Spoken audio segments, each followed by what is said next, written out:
We are ready to go. Yes? Yes. Azril, you ready? Our guest, André, you ready as well? Yes? I hope. As ready as you can be. Yeah, that's good.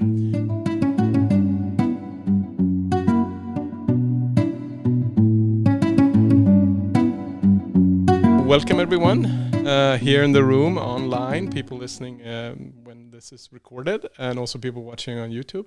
And this is the Café con Paulo Freire podcast that we have been doing now for over 3 years, almost 4 years. And I'm Daniel Mosberg, and I work with education and outreach at CEMUS, the Center for Environment and Development Studies, here at Uppsala University in Uppsala, Sweden. And with me, as always, I have Azril Bakal, my co-host in this adventure. And maybe you want to say something brief about yourself as well. Well, from CEMUS, we presented this book on transformative research in higher education that I would encourage you to spread public relations. And you wrote about dialogue, and this issue came out last year to honor the work of Erik Lindholt that had lectured at the Blossomhus on dialogue,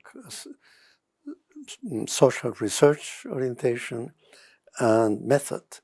Since you mentioned that, I thought that would be interesting for us here, but also internationally.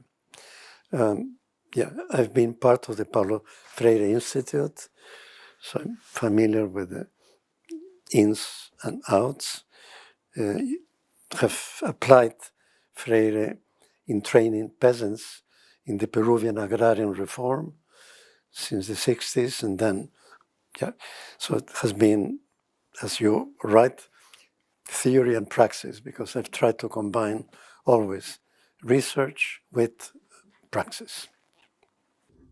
Okay, great. And we're going to let you introduce yourself a bit more into this potentially longer answer, or if you want to do it a bit shorter, that's perfectly fine.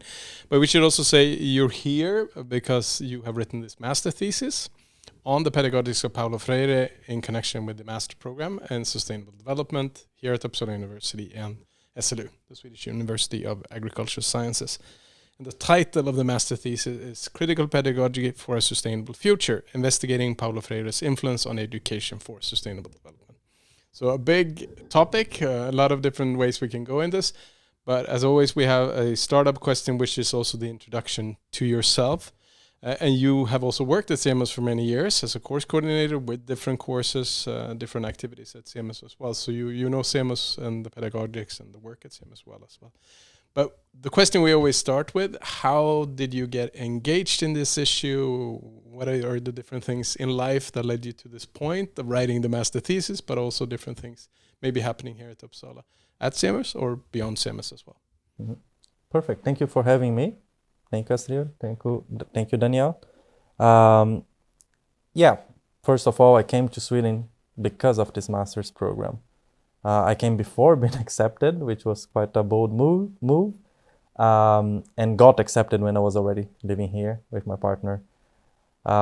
Studied the program, got involved into the work at CEMUS as part of what is the center. Delayed for 1 year to finish my studies because of that. Finished it, continued working here. But then I was a bit not tormented, not that far, but I was a bit thinking about the education I had into this, if it was giving me what I wanted or what I needed to think about and to work about and to live sustainably. For my future, nowadays I have a kid, and so on. You jump a little bit forward. I decided to, during the pandemic, it was very boring. I was working distance, everybody distant, and I was like, okay, I will involve myself in something else. I want to learn more about education since I've been working with that, and I've been educating formally myself for many years with different courses and so on. And then I jumped into this course that I wrote this thesis on the sociology of education here in Uppsala. And then I was not satisfied on how I was being educated and how I was learning things, or how I was supposed to learn or to fit myself as a student into the program. And what I think halfway the program, I decided to write about this topic. During the pandemic, it was also not the ideal moment to study. I took a break, and then I came back later on when everything was back to normal, to finish the program and to write my thesis. And then I had this in mind. Why not to investigate the program I've been studying, and in the same place I've been working for some years also, although I was not working within the master's program. And that's, I don't know if it answers, but that's the whys. And the hows was basically, okay, I need to see a more recent overview on how's the program, because it changes over time, and I would say from one year to another can be very different. Then I decided to investigate the people that were finishing by then in last year, 2024, this program, and talked to the people that were writing their thesis. So they had an overview, a complete overview of the program freshly in their mind, and they could actually talk much better than someone that was just fresh or like a newcomer for the program. So this was my time constraint, and analyzing how it was for them. That of course can change later on, or maybe if of course there are institutional constraints that can't change from one year to another. There is policy, there are laws that you need to follow, and so on. But maybe it can be another influence for people teaching this program and other similar programs around, to read it and to see like, okay, maybe there are more integrating and more democratic ways to teach sustainable development. Could I just make a clarification also? We should also say that the program is not based at CEMUS, so it's not coordinated by CEMUS. It's here at the Department of Earth Sciences where the program is formally based. With that said, CEMUS has 3 different 5-credit courses within the first year of the program, and it's a 2-year master's program, so you have a lot of time to write your thesis and do a deep dive into something. That's right. Just jumping into that, sorry, I didn't want to make it complicated, but yes, I did talk to people at CEMUS, people not working or teaching at CEMUS, but Uppsala University, umbrella in different departments and so on, and SLU, of course, because there are also a big chunk of the master's program based in SLU. So I had to go through this, and I divided my public for my interviews in 3. So I talked to students that were studying the program at that time, to people involved in the program also, either by teaching or by what I call the staff. That could be administrative work or other kind of educational work that not teaching in class. Yep. And my final add-on to all of this is also it's a really great timing with the thesis, because the master programs as part of the normal cycle is now being evaluated as well. This year, I think it's this year. So this is also like a starting point, or one of the starting points also for the evaluation team that's looking at the master's program. So that's really great. Now I'm going to let you in, Azril. Please go ahead. Okay. I was interested in the question that Daniel brought. How did you become interested? But from a different angle. We had a program about Gustavo Esteva, who is also into critical pedagogics. It's Universidad de la Tierra. He passed away a couple of years ago. And he and his wife were very critical of Freire for not looking at the environment, at ecology.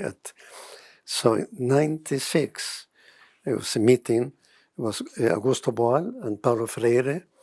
And they were critically attacked by feminists and ecologists, that he had neglected ecology and feminist perspective. So from that angle, historically, it is true that in the Freirian community, Paulo didn't deal with that part. He developed the critical pedagogics part. And in the so-called Freirian community, there is, you could say, incongruencies and not harmonious community. So the real pioneer bringing the idea of eco-pedagogics, of critical pedagogics applied to this field was Gutierrez. In Spanish, had been a priest, and his wife had been with the guerrillas there. And he's the first book in the Freirian. Later on, other people, like you mentioned in your bibliography, Moacir Gadotti, now relating 10 years after. But his first book, Pedagogia da Terra, Pedagogics of Earth, it's a beauty. He writes like an angel, but he doesn't give credit like to Gutierrez, that was previous to him. So we have all these kind of things. So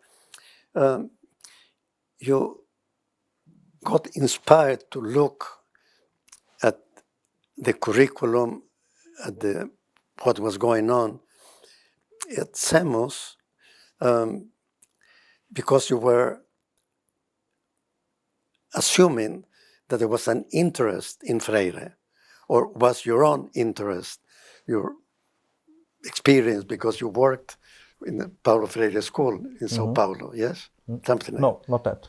No, I didn't work in So Sao Paulo. how did you then make this connection, this bridge, Freire to sustainable development? You, yourself. If I can go back in time. Yes. When I was 15 and I was in high school in Brasilia, I'm from Brasilia. The capital. Yes.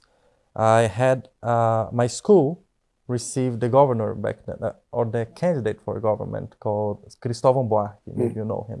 Yes. Which is a big name for education in Brazil and in the world. He was Minister of Education. He was Minister of Education. He's the one that started the Bolsa Escola. There is the allowance that kids in school get to keep in school. That was the basis to become what we have now as a Bolsa Família. There is the money that poorer families in Brazil get as to have a minimum of decency in their lives, and which allowed many people to actually, from one generation to another, put their kids in school, maintain them in school, put them in high education and so on.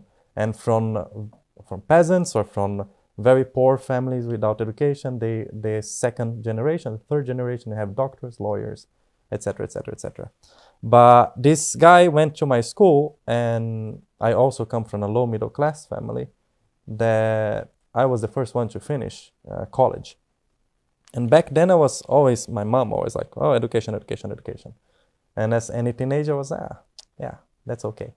And this guy opened my eyes to, that's actually a good path. And from that, I involved myself into I don't know how you say this, grêmio. More like union, like trade union. The union, so the student unions, and the politics of education, on how to change things for our school that were not okay, who we should talk with, or who should we protest to, and so on. And then I involved myself with the school. Later on, I graduated in international relations, and I saw that was the path.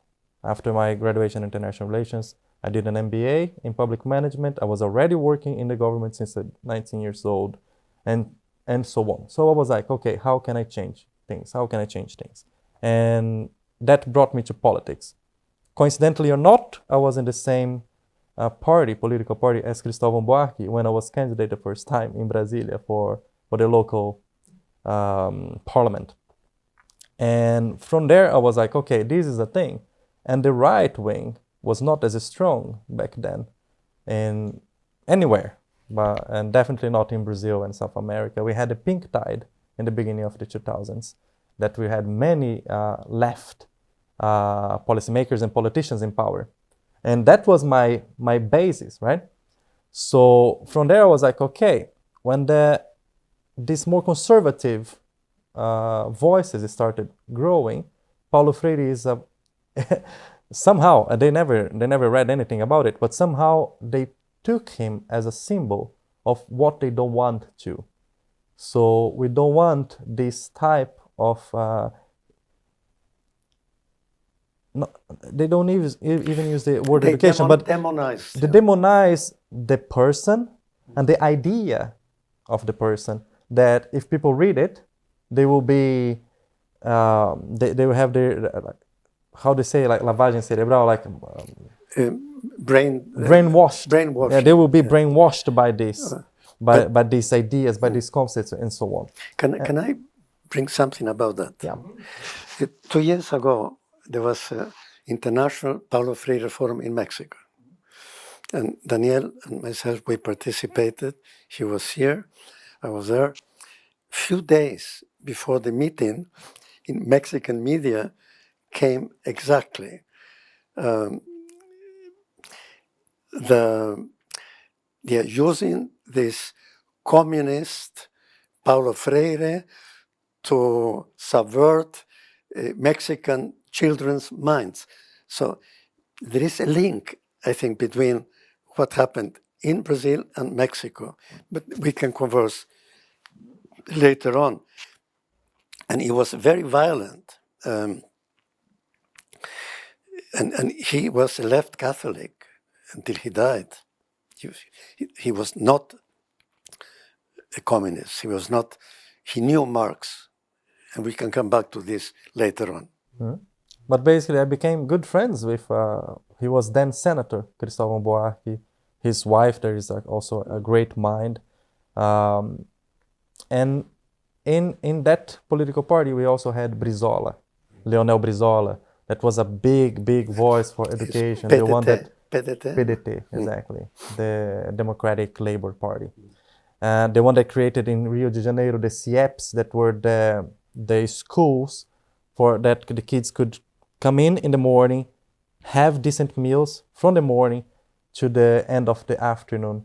And especially in Rio, with the poverty there, it was extremely important for them, which is now the biggest CIEP is now where the samba schools make their parades every year. So from that mindset, I started in this political party when I was 19 to 20. I left when I came here. I left a few years later to another party, to the Socialist Party. But then from this influence, Leonel de Moura Brizola, Cristóvão Buarque, it grew on me the seed of education. And in Brazil, seed of education, you need to go through Paulo Freire. It's the most influential Brazilian name in the world, but not in Brazil. So this also made me very, not just concerned, but why people read him, cite him everywhere in the world, and especially in English-speaking schools or universities, Portuguese. but not in Brazil. Yeah. So this is the ground basis, right? I come here, I study this program in sustainability. Then a few years later, I go to the program into sociology of education, where they didn't have Paulo Freire in the curriculum at all. And then I had to be the annoying Brazilian guy saying like, but what about those other perspectives that you have in the world that are not either French, British, American, or Swedish? You know? Yeah, but okay. I started pushing it in my writing, adding them into my reference list until I was noted that I shouldn't put more than 20% references in my writings that was not in the curriculum, which I thought it was strange because I was using the curriculum they gave me and the reference that I needed to use, and I was adding more, but I shouldn't add more than 20%. Very rigid. And I was like, you know what? I always liked it. I read some books. I read many articles and so on. I had CEMUS also as a place that it was it was commented and discussed and so on, the subject and the author. I will try to write something about it. And since Paulo Freire was also advocating that there is no totally neutral research, and this was a curiosity I had, and still have, I decided to write this subject, but not having any expectation on what I was going to discover or not, because then you're not researching, then you're praying, right? So I decided to research that, mostly because of that. I hope I answered you. Yes. And sorry for the long time tunnel.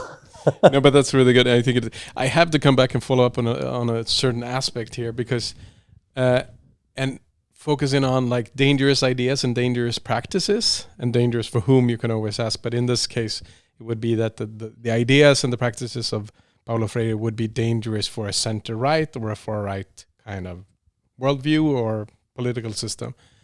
But if we critically look at the ideas, the pedagogics, the practices of Paulo Freire, what then in all of that could be said to be dangerous, could be said world-changing, and really reaching that level of systems change or societal change that we want to achieve. And you've written a whole thesis, maybe not on that topic, but I'm really curious, and maybe you can also answer afterwards, Azril, as well. But I would honestly say that it's not only dangerous for the center-right or for the far-right wings, even for the left. If you understand and if you know how to use the tool that is critical thinking, critical pedagogy, the praxis, the consciousness, and so on, you can become dangerous to the status quo. And I can say that I could see that the most critical, the people that could use better critical thinking tools, even in left parties, for example, in very progressive environments, they were usually sided by the status quo, because, and I saw this in PDT, Leonel Brizola and some leaders from the past, they were most used as symbols, as a museum piece, but not for what was decided in time, what they were, because there was some it's almost like oligarchies arise anywhere you go, and also in the left. And I would say that the left is probably, sorry if I'm going way away from our subject, but I can see that the far right in many places, definitely in Brazil also, is rising because of the mistakes of the left. And that's why I left Brazil also, because I was in an elected government. That was the first time the socialist government won in the capital of the country. And after a year, I had to leave because we were not doing what we said that we were going to do, because the governor back then wanted to be re-elected. And turns out he lost after those 4 years mandate. And he lost for the right, and now Brasilia has 70%, 75% Bolsonaro votes. So you see how things evolve.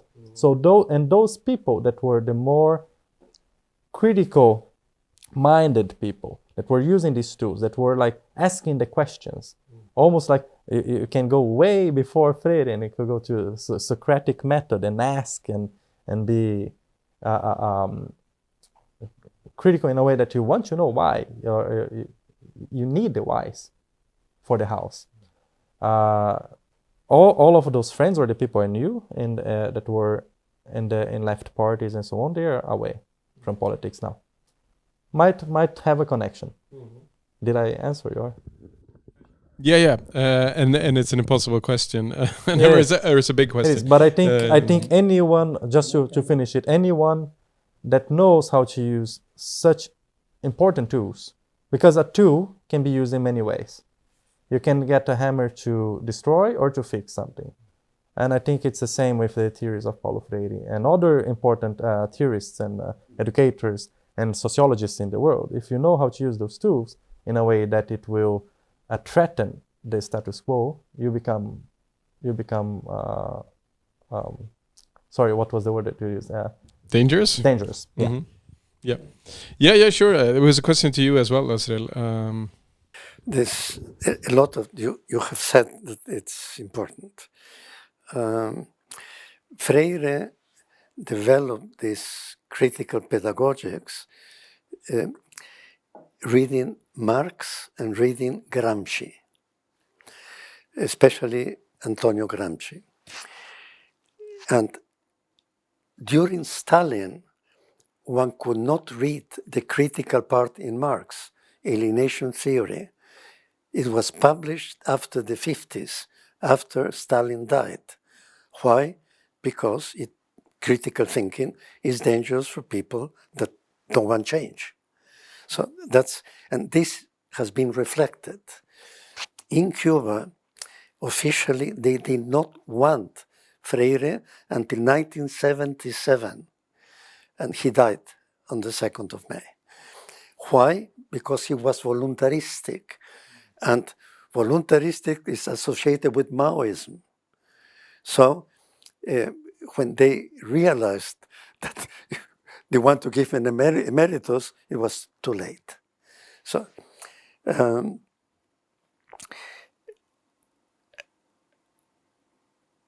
then you mentioned the PDT, the party. And I think you're very right. You had these big names.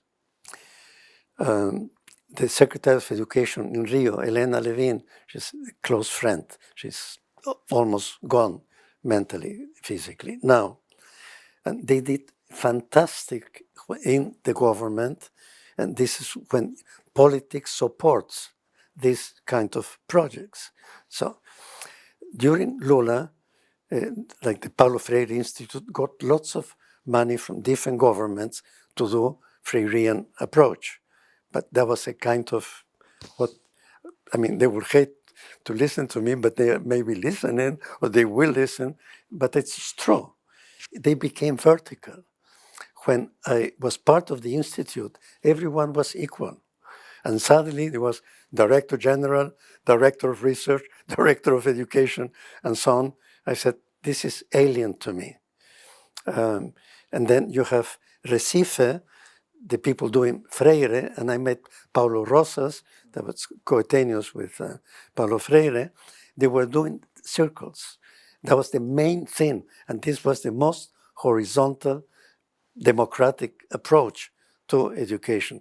So in a way, not maybe for your master thesis, maybe for your PhD thesis, being old enough to have this information, I could, because somebody has to write this. So maybe you. I'm crazy enough. Yeah. to continue. We have a kind of informal promise in this podcast as well to talk about or kind of encourage practices or practical things that people can do. So as a teacher or educator or basically anybody interested in Freire, and since you focused also on a master's program, there's probably things that could be translated to other types of education or on different levels. So where would you say would be a good starting point in very practical terms around the pedagogics of Paulo Freire?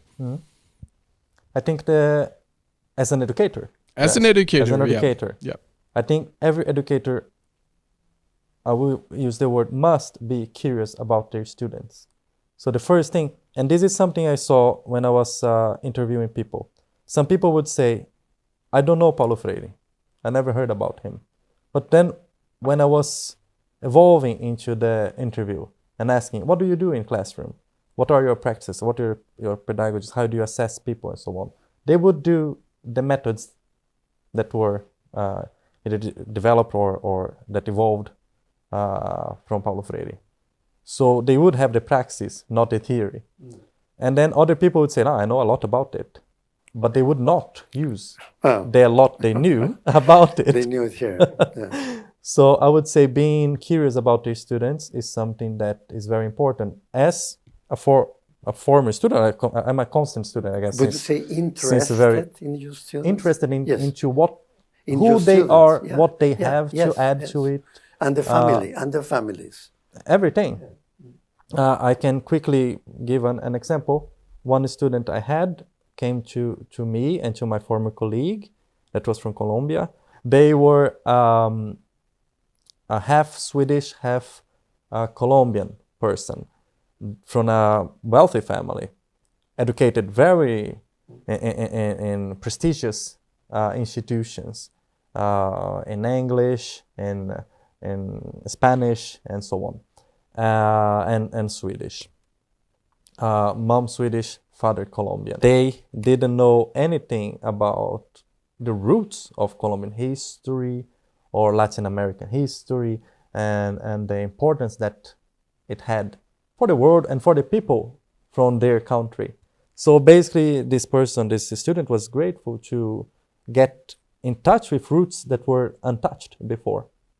And this, how could I know, or how could we know, my colleague also, if we didn't know about them, about their background, or what they had to add into class and so on. So I would say be curious about the students, not just where you're from and what did you study before, but what do you want to know, why are you here, what do you have to, and building a safe space where people can express themselves and not be afraid of commit mistakes, because we are humans and we commit mistakes all the time, and that's how we can actually evolve, and learn. That's how we can learn, and that's how we can progress.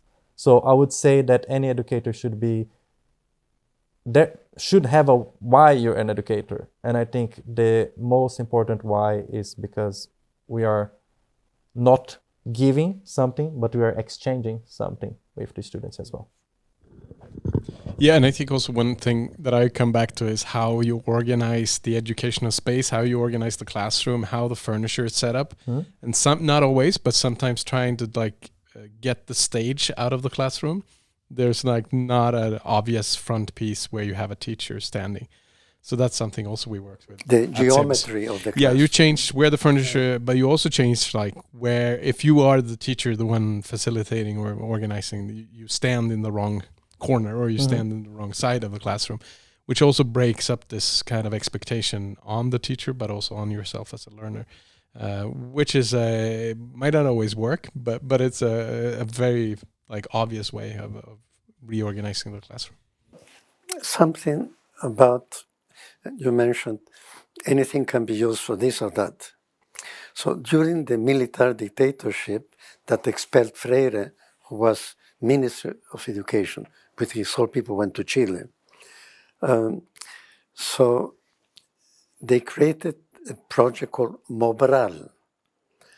And Mobral was using Freire as a method, but the Minister of Education, Simonsen, had already been Minister of Finances, was a liberal, neoliberal, conservative. And it didn't work, Mobral. So why? Because in Freire, it's not just the method. People can say, this is the method. No, it's also the person.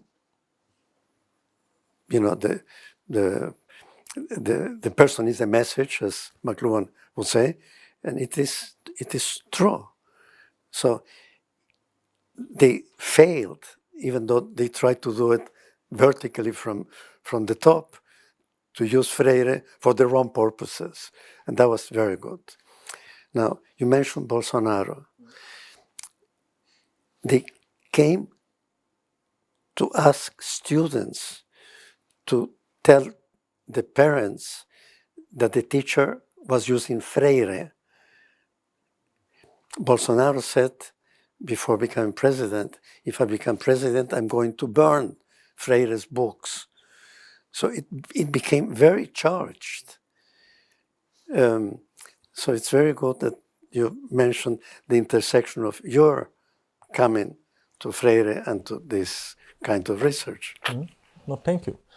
Just going a bit backwards on what you said, or maybe next semester after summer, I can talk to you again about how was this actually influencing or not the students, because this setup that we had was 3 blocks instead of having a 2 hours lecture with maybe a few questions in the end. We would have 45 minutes lecture or half an hour lecture, which was a challenge for the lecturers and the teachers also to do it, because it breaks a lot on what they're used to. And then having a circle with the lecturer and together as an equal, and having questions or just listening to the discussions that the students would have and the interest that they had in the subject. And the last block would be without this expert or this person. So the students would have even more freedom, or they would be even more safe, so to say, to express what they wanted or what they thought it was interesting or not. And especially in a program or in a setup that you have people from different countries and different education, this is quite interesting to focus on them to co-create education. It's not just for them. We can't be also we can't be extreme to any side, right? It's finding a balance on how to co-create education in a way that everybody's safe, everybody's included, and we can get the best of it for everyone. And and this is very Freirian. Teaching is an act of love, right? You learn by teaching and you teach by learning. So I think this dance is quite important. Since I had been affiliated to CEMUS, I wanted to taste. So I took this, I was invited to, I've taken a class and I have comments on it. For example, too much emphasis on the digital excludes the possibility of students meeting to write the test together. They prefer to do it digitally.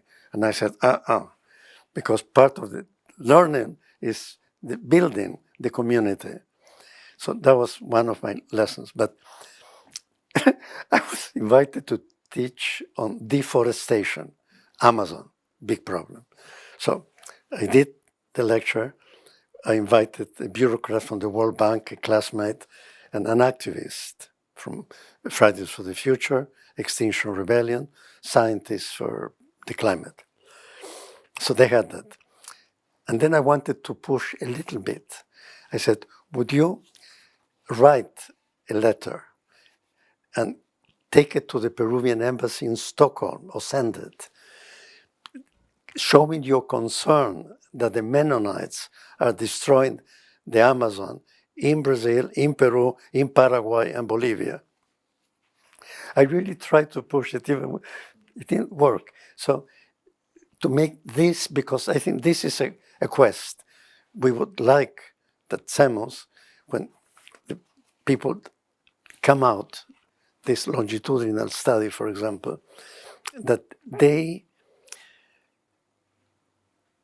can make this connection between I have the knowledge, how does its knowledge changes, transforms reality. And I think this is a challenge. That's a question, it's a provocation. Yep. Definitely, yes. Yeah.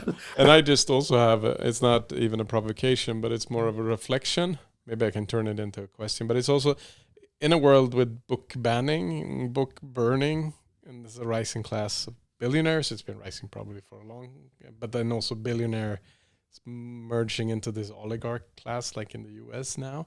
And there's so many things happening in the US that interrelates to the world, but it's also happening so fast. So it's really hard to kind of comment on it or relate to it. Or to get rid of the education ministry. Yeah, for example. That's what they're working towards, but they've already, because I listened to one YouTube podcast thing on Monday, and they talked about they might be coming cuts to different universities and education initiatives in the US, and then I listened to something today and it's already done.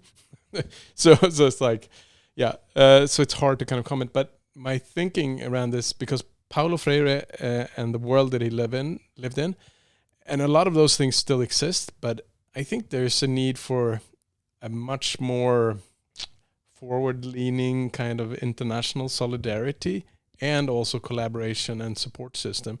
Because in Sweden, in this context, I mean, there's educational cutbacks and everybody has some kind of budget problem, but we're not facing the same kind of political pressure or the same kind of, I don't know what to call it, deconstruction of the federal state like in the US, and that's happened in other countries as well. So how can we, in this situation where we still are in a we still have a lot of things that we can do, and we still have funding for things. How can we then help and support and build these kind of international networks and support systems for other people that are just in the midst of this? And it's not only the US, of course, it's other countries in the world as well. And it's a question beyond your I will win a prize if I answer it. If I answer it in a good way. I will not answer. I'll just write down and see who pays more for that. Mm-hmm. But I would say, yeah, many things evolved, and steer me here into your question if possible. Although, as I said, for example, Socrates, this is millennia ago, and we are still using the concepts, the ideas, and so on. So, especially for sustainability, the wicked problems, we can't have one way to solve things, right? So what can we take best from Freire's work? What can we take best from that author's work? What can we take best from that one, and so on? And to make a cake, we need to break some eggs, and to make a cake, we need different ingredients as well. So I think it's it's a bit here and there what we can take together as educators, as activists, as politicians, policymakers, etc. I don't know if it. That's a tough question you made, but I think it's like not becoming comfortable in your position is a extremely important thing, and I say it by experience because I could have been in. I had a permanent job. I was very young then. I was 29 years old. You're still young. I'm still young, but I'm younger for a longer time now, right? We are. And I was 29 years old in a position of power and privilege in the government with a permanent and safe position. I couldn't be fired, but I was not happy with, and a good salary. I missed that part also, a good salary.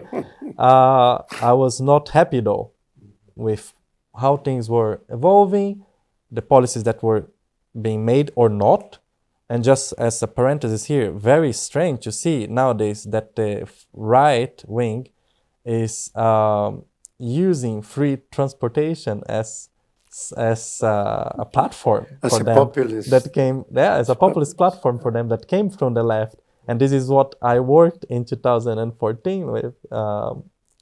It's 11 years now ago, and that socialist governor decided not to do. And now, 11 years later, you see governors from the right wing using it or starting to implement it as their political platform. So, and I think being safe and comfortable in your position is very, very, what's the word? Selfish. And it doesn't really help others that can be also poked into not being comfortable. So as an educator, as a policymaker, etc., it's very nice to continuously learning, continuously asking questions, and continuously asking or challenging what you already know. What from Freire is not useful anymore. This shouldn't be a shame to ask. What from this author that is like a pillar of that scientific community is not useful anymore. Marx is one that nobody has you can't have one way of reading Marx or one way of implementing Marx's thoughts in any kind of economic or sociologically or philosophically, etc., right? So how can you use it in the best way? And I think the best way for who? Not the billionaires says that it would be the best way for themselves, but then in our case, I think it would be the best way for a society. I think that's we have to wrap up. It's a perfect ending. Time flies when you're in this kind of conversation. There's a lot more we could say about the master thesis. A lot more that could be said about Freire. It's a whole podcast series. But also I want to say that the master thesis is available online. So we put that as a link in the event description, but we'll also put that in the podcast description as well, so people can read the whole thing. And they can also get in contact with you if they want to know more. I'm guessing. Please click and download it so we can show the Department of Education that Paulo Freire is important. Okay, Azril. Yeah, it's one question for you, Andres, and then Freire and Orlando Farsborda with participatory action research, I see them as disciples or heirs of the university reform movement in Córdoba, Argentina, 1918, and Cusco in Peru about that time. Basically, the university to be useful for social transformation, for social justice, for democracy. So they are intellectual heirs, is a tradition, and people don't know much about them. But I would say it's a fair statement to put them in that view. And then, what would you say about trying to create a chair, a course, Paulo Freire, combined with sociology of education and CEMUS? I brought this issue to Daniel before. Well, talking about being comfortable in their positions, I think you would make many people uncomfortable for making this to happen. And it's, I could say in a diplomatic way that the institutional constraints are so many. But the idea is so obviously awesome. Okay. But I mean, the easy answer and the short answer to all of this, it should be at least one university and one department on education somewhere in the world that would be possibly interested in taking up the idea. Definitely, yes. Yeah. But I would say, and correct me if I'm wrong, for example, we have the chair on climate change leadership here. But who's financing it? Right? Do I need to say that it's a billionaire person? So who actually has the interest to finance this kind of chair? They have it, actually. Yeah. They have it. The Jesuit University in Guadalajara, in Mexico, and maybe there are other places, but this already exists. No, but I mean to finance a new one here, now. Yes. You know, the climate change leadership chair that we have is financed. I think if you show the money, then there will be interest. Being very, very pragmatic, I think unfortunately things work like this. And it's a critique I have also for academia as a whole, that sometimes you don't have research being made and lines of research being developed because there is no funding or there is no interest for funding this or that. And then there is more interest in funding that and that instead. The political economy of research. Yeah. Institutions are made of people. Yeah. Okay, that's perfect. Thank you so much, André. Thank you. Thank you, Azril, as always, and thanks everybody here in the room. Thank you.